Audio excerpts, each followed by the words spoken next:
Hello student, आज हम NCERT class 10 का एक टॉपिक बहुत ही इम्पोर्टेंट है कि टॉपिक इस तरह से है कि दो चरों के रैखिक समीकरणों के युग्म में बदले जा सकने वाले समीकरण, जिसको हम बोलते हैं इंग्लिश में equation reducible to a pair of linear equation in two variables. ठीक है, यहाँ पर क्या होगा, हमारे पास में दो इक्वेशन मिलेगा। ठीक है, एक्चुअल में वो आपका लीनियर नहीं होगा, बट हम उसके अंदर कुछ टास्क ऐसे परफॉर्म करना है जिससे वो लीनियर इक्वेशन बन जाए। ठीक है, टास्क का मतलब यहाँ पर आपको कुछ सब्स्टिट्यूशन मेथड लगाने हैं, प्रतिस्थापन कुछ आपको यहाँ विधियाँ लगानी पड़ेगी। ठीक है, उसके बाद क्या होगा, जो आपकी इक्वेशन दी होगी वो क्या बन जाएगी, आपकी लीनियर इक्वेशन बन जाएगी, जिसमें आपके दो वेरिएबल या फिर दो चर होंगे। ठीक है, अगर अभी तक आपने हमारे प्रीवियस वीडियो नहीं देखी है तो आप सभी प्रीवियस वीडियो देखने के लिए हमारी जो प्लेलिस्ट है उसके अंदर जाकर आप देख सकते हो। ठीक है, तो अब देखते हैं इस टॉपिक के अंदर कि यहाँ पर हम क्वेश्चन किस तरह से सॉल्व करेंगे। तो हमें क्वेश्चन लेते हैं, जैसे मेरे पास एक क्वेश्चन है 2/x 3/y इक्वल टू 13, और दूसरा जो रिलेशन है मेरे पास में 5/x माइनस का 4/y इक्वल टू माइनस का 2। ठीक है, ये मेरे पास में दो इक्वेशन है। आप देख सकते हो कि मेरे पास में दोनों इक्वेशन तो है, बट ये क्या है, लीनियर इक्वेशन नहीं है, जिसको हम बोलते हैं रैखिक समीकरण नहीं है। ठीक है, तो इनको लीनियर या रैखिक बनाने के लिए आपको क्या करना होगा, सबसे पहले आप इनको इस तरह से लिख सकते हो कि 2/1/x। ठीक है, और इसको आप इस तरह से लिख सकते हो 3/1/y इक्वल टू 13। इसी तरह इस वाले इक्वेशन को भी 5/1/x, इसीलिए इसको भी ऐसे लिख सकते हो आप 1/y इक्वल टू माइनस का 2। ठीक है, अब मैंने ये क्यों लिखा है, क्योंकि इसका मतलब भी देखो वही है। इसका मतलब ये है कि 2 मल्टीप्लाई बाई 1/x, जब आप मल्टीप्लाई करते हो तो जब आप इस तरह से जो मल्टीप्लाई होता है, अगर इसके अपॉन में कुछ चीज़ें हैं मेरी, या कुछ 1 है 2 है कुछ भी है, तो जब आप मल्टीप्लाई करोगे तो ऊपर वाले का ऊपर गुना होता है, मल्टीप्लाई होता है नीचे वाले का नीचे। ठीक है, तो जब आपने 2 का मल्टीप्लाई 1 में करा तो क्या है आपका 2, और इसी तरह x का आपने 1 में करा तो क्या है 2/x, यानी कि आपका जो रिलेशन था स्टार्टिंग में 2/x वही का वही है। चाहो तो मैं इसको इस तरह से भी लिख सकता हूँ, इस तरह भी, बट मैंने इसको सोल्व करने के लिए क्या करा, 2/1/x कर दिया, ऐसे ही 1/y, और इधर भी मैंने वही काम परफॉर्म कर दिया है। ठीक है, अब मैं क्या करूँगा, जो मेरा 1/x है 1/y है, सोल्व करने के लिए मैं यहाँ पर कुछ चीज़ें लेके चलूँगा अपने पास।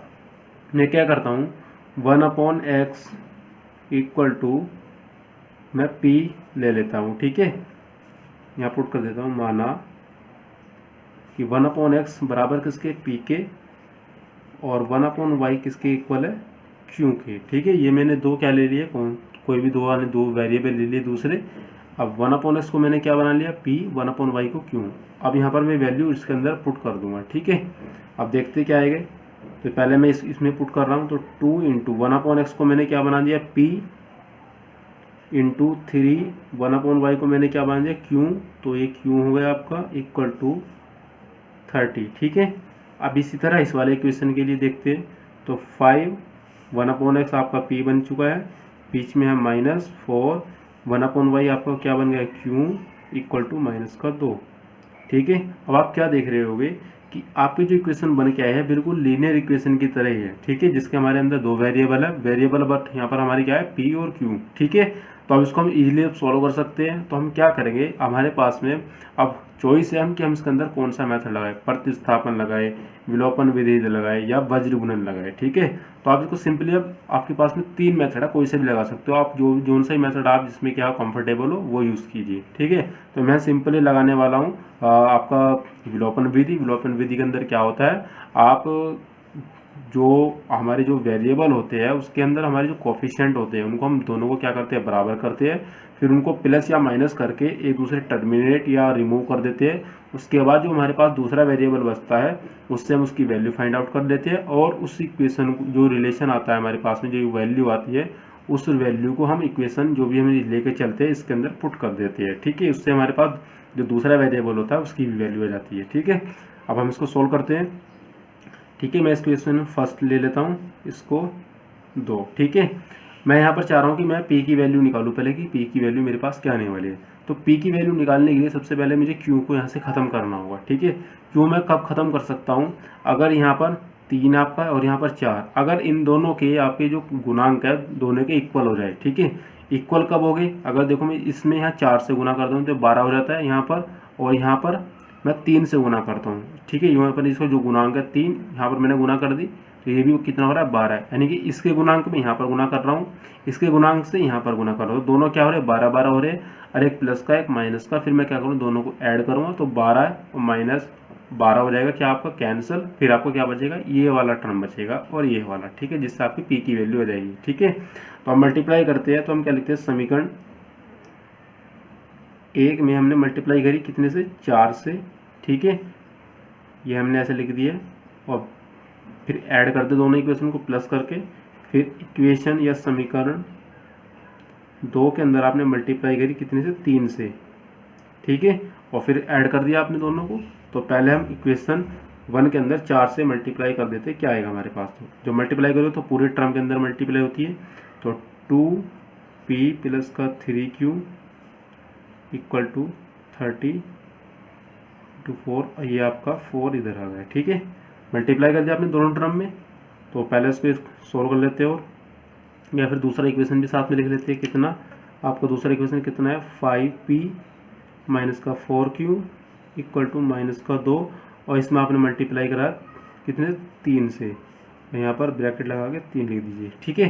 अब आप इसको थोड़ा पहले सोल्व कर लीजिए, पहले जो हमारा फर्स्ट वाला इक्वेशन है इसको सोल्व करते हैं या इसका मल्टीप्लाई करते हैं अंदर, ठीक है।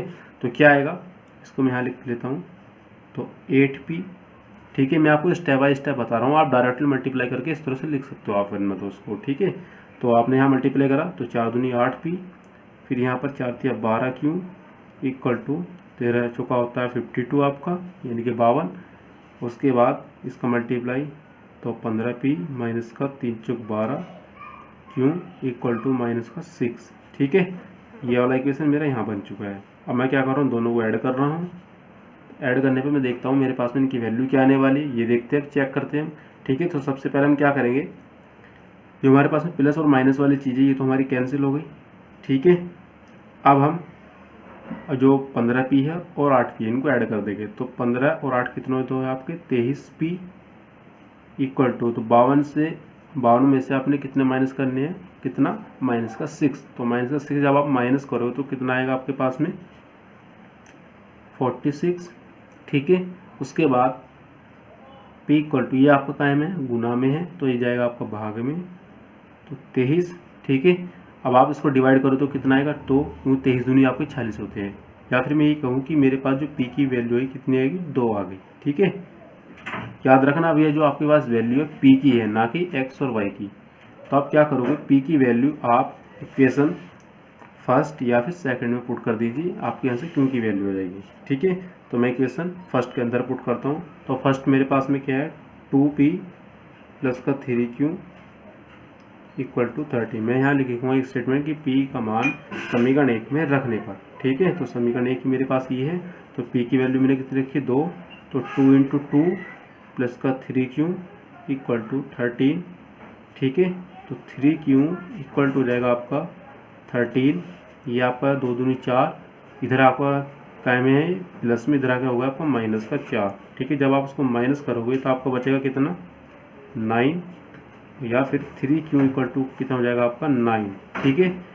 अगले स्टेप में क्या करोगे कि q इक्वल टू आपका 9 अपॉन, ये आपका मल्टीप्लाई में आ गया डिवाइड में, तो आप जब इसको डिवाइड करोगे तो कितना आएगा 3, ठीक है। तो q की वैल्यू आपके पास में कितनी आ गई 3, ठीक है। अब आपने जो स्टार्टिंग में रिलेशन लिए हुए है ये वाला कि p की वैल्यू क्या है 1/x और q की वैल्यू क्या है 1/y, तो अब इसको हम देखते हैं कि यहाँ से वैल्यू क्या निकलेगी, मैं यही सोल्व कर लेता हूँ उसको। देखो आपने p इक्वल टू क्या लिया 1/x और q इक्वल टू लिया 1/y, ठीक है। अब p की वैल्यू आपके पास में क्या आई है 2, ठीक है, तो यहाँ मैं 2 पुट कर देता हूँ इक्वल टू 1/x, q की वैल्यू आपके पास में कितना है 3, तो मैं 3 रख लेता हूँ और 1/y, ठीक है। अब यहाँ से हम x और y की वैल्यू निकाल सकते हैं, कैसे निकलेगी, तो आप इसका मल्टीप्लाई यहाँ करो, आप 2x हो गया इक्वल टू 1, ठीक है, या फिर x की जो वैल्यू हो गया अब यहाँ डिवाइड में है, मल्टीप्लाई में ये आ गया आपका डिवाइड में, ठीक है। x की वैल्यू आपकी आ गई 1/2, ठीक है। इसी तरह से आप इसका मल्टीप्लाई इधर करोगे तो 3y इक्वल टू 1। अब आप 3 का है यहाँ पर मल्टीप्लाई में, ये जाएगा डिवाइड में, तो y की वैल्यू कितनी होगी आपकी 1/3। तो इस तरह से हम x और y की वैल्यू निकाल ली हमने 1/2 एंड 1/3। ठीक है, और यही क्या हमारे आंसर है। अगर आपको इसको सेटिस्फाई करना है कि हमारे आंसर सही है या नहीं है, तो उसके लिए आप क्या करना होगा, x और y की वैल्यू को इसके अंदर पुट करके देखिए कि ये इक्वल आता है नहीं। ठीक है, तो मैं इसको अगले पेज पे देख लेता हूँ। इक्वेशन फर्स्ट के अंदर यहाँ पर जो मेरा रिलेशन है यहाँ पर पुट करके देखता हूँ, वेरीफाई कर लेते हैं वहाँ अपने आंसर को। तो हमारे पास में इक्वेशन फर्स्ट था 2/x plus 3/y equal to 30, ये हमारा फर्स्ट इक्वेशन था। दूसरा इक्वेशन था हमारा 5/x माइनस का 4/y इक्वल टू था -2। ठीक है, अब आपके पास जो x और जो y की वैल्यू आई है, एक तो है आपके पास 1/2, ये है आपकी 1/3। ठीक है, अब हम इन वैल्यू को इन इक्वेशनों के अंदर पुट करके देखेंगे। ठीक है, अगर ये हमारी सेटिस्फाई हो रही है तो हमारा आंसर बिल्कुल सही है। ठीक है, तो यहाँ पर पुट करते हैं, तो 2 इंटू या अपॉन एक्स की वैल्यू कितनी 1/2, यानी कि 1/2 आपने रख दी वैल्यू। ठीक है, इसी तरह 3/y की वैल्यू 1/3 इक्वल टू 13। आप इसको सोल्व करोगे। ठीक है, अब देखो ये आपका बड़े वाला बटे है, यानी ठीक है, अब इसके बटे में कोई नहीं है, इसके बटे में कोई नहीं है। ठीक है, आपने क्या करा, यहाँ पर 1 ले लिया पूरा इसको बटे में बनाने के लिए या फिर अपॉन में करने के लिए। अब आप क्या करोगे, आपने एक रूल पढ़ा होगा, यहाँ लिख देता हूँ कि अगर आपके पास में कुछ इस तरह से लिखा है a/b और ये बड़े वाला बटे है और c/d। ठीक है, तब इस केस में क्या होता है, जो आपके ये बीच वाले होते हैं ये तो आते हैं नीचे, और ये वाले होते हैं ये जाते हैं आपके ऊपर, यानी कि मैं इसको लिख सकता हूँ a गुना d और b गुना c। ठीक है, ये वाले आपके ऊपर चले गए और बीच वाले नीचे, तो यहाँ पर वही केस अप्लाई हो रहा है। तो 2 और 2 आपके, यानी कि 2 गुना 2 हो गया, ऊपर आ गए, और ये वाले नीचे आ जाएंगे 1 गुना 1। इसी तरह से यहाँ पर 3 गुना 3, ठीक है, और 1 गुना 1 इक्वल टू कितना होगा 13। ठीक है, अब इसको कैलकुलेट कर लीजिए, 4 ये आपका 9 इक्वल टू 13, तो 9 और 4 आपका होता है 13 इक्वल टू 13। यानी कि ये जो हम इक्वेशन हमने जो फाइंड आउट की है और इक्वेशन से जो हमारी वैल्यू आई है क्या 1/2 और 1/3, तो इक्वेशन को हमारी क्या कर रही है, सेटिस्फाई कर रही है। इट मीन्स हमारा जो आंसर है सही है। ठीक है, अब हम चेक कर लेते हैं, ये वाला रिलेशन भी चेक कर लेते हैं साथ साथ में। तो 5 इसकी जगह 1/2 रखा हमने एक्स की वैल्यू, ये 4 ये हमारा 1/3 इक्वल टू -2। ठीक है, अब इसको भी हम पूरा इसके नीचे क्या करते हैं 1 मान लेते हैं पूरा सेटिस्फाई करने के लिए। तो 5 × 2 ऊपर गया, ये 1 × 1 -4 × 3 ऊपर, ठीक है, और 1 × 1 नीचे इक्वल टू -2। ठीक है, अब सोल्व करते हैं इसको, तो 5 दूनी होता है आपका 10, 4 पे होता है 12 इक्वल टू -2। ठीक है, जब आप उसको माइनस करोगे तो -2 बचेगा और इक्वल टू -2, यानी कि ये भी कंडीशन आपकी सेटिस्फाई हो रही है। ठीक है, अब आप क्या कह सकते हो कि आपके जो आंसर है एक्स और वाई के 1/2 एंड 1/3 क्या है, बिल्कुल एकदम सही है। ठीक है, अब हम एक एग्जांपल और ले गए अपना। ठीक है, तो वो एग्जांपल देखते हैं कि किस तरह सोल्व करते हैं। तो फ्रेंड्स हमारे पास में दूसरा क्वेश्चन है 5/x-1 plus 1/y-2 equal to 2। दूसरा इक्वेशन दिया है 6/x-1 minus 3/y-2 equal to 1। आपको ये भी क्या लग रहा है कि जो समीकरण लग रहा है पर ये लीनियर इक्वेशन नहीं है। ठीक है, अब आपको क्या करना है, यहाँ पर कुछ टास्क परफॉर्म करना है जिससे आपको इसको लीनियर इक्वेशन बन जाए और फिर उसके आपको फर्दर सोल्व करके एक्स और वाई की वैल्यू निकाल सके। ठीक है, तो हम देखते हैं सबसे पहले इस वाले इक्वेशन के लिए। तो मैं इसको लिख सकता हूँ 5 × 1/x-1। ठीक है, इसको 1 × 1/y-2 इक्वल टू 2। इसी तरह से 6 × 1/x-1 -3 1/y-2 इक्वल टू 1। ठीक है, अब आप क्या करोगे, पुट या माना 1/x-1 आपने कितना ले लिया p, और 1/y-2 कितना लिया आपने q। देन आप ये क्या करोगे, p की और q की वैल्यू यहाँ पर दोनों में पुट कर दीजिए। ठीक है, तो यहाँ पुट कर देता हूँ मैं, तो ये आपको हो जाता है 5p, इसकी जगह पूरी जगह मैंने p लिख दिया, और यहाँ पर q इक्वल टू 2 इक्वेशन मेरा फर्स्ट बन चुका है। इसी तरह से मैं इसके लिए बनाऊंगा तो 6p माइनस का 3q इक्वल टू 1। ठीक है, अब मुझे सोल्व करना है तो ये मेरा इक्वेशन 2 बन चुका है। ठीक है, मैं क्या करूँगा, p की वैल्यू चाहिए मुझे पहले या क्यों की चाहिए, किसकी भी वैल्यू चाहिए, आप जिसकी वैल्यू निकालना चाह रहे हो, जो दूसरा वेरिएबल होता है उसको कोफिशिएंट देकर दोनों कोफिशिएंट को क्या करोगे, इक्वल करोगे, उसको फिर टर्मिनेट करोगे। ठीक है, टर्मिनेट का मतलब हटा दोगे, उसको मिटा दोगे। ठीक है, अब आप देखते हो मुझे p की वैल्यू चाहिए, तो p की वैल्यू को निकालने के लिए मेरे पास यहाँ से q खत्म करना होगा मुझे सबसे पहले। ठीक है, तो मैं कैसे खत्म कर सकता हूँ कि यहाँ पर देखो q का कोफिशिएंट इक्वेशन 1 में 1 है और 2 के अंदर 3 है। अगर मैंने दोनों को कोफिशिएंट को इक्वल करना है तो मुझे क्या करना होगा कि यहाँ पर मैं 3 से मल्टीप्लाई कर दूँ और यहाँ से 1 से। ठीक है, फिर क्या हो जाएगा, क्योंकि जो कोफिशिएंट है गुणांक है बराबर हो जाएंगे। ठीक है, तो समीकरण 1 के अंदर मैं मल्टीप्लाई कर रहा हूँ कितने से, 3 से।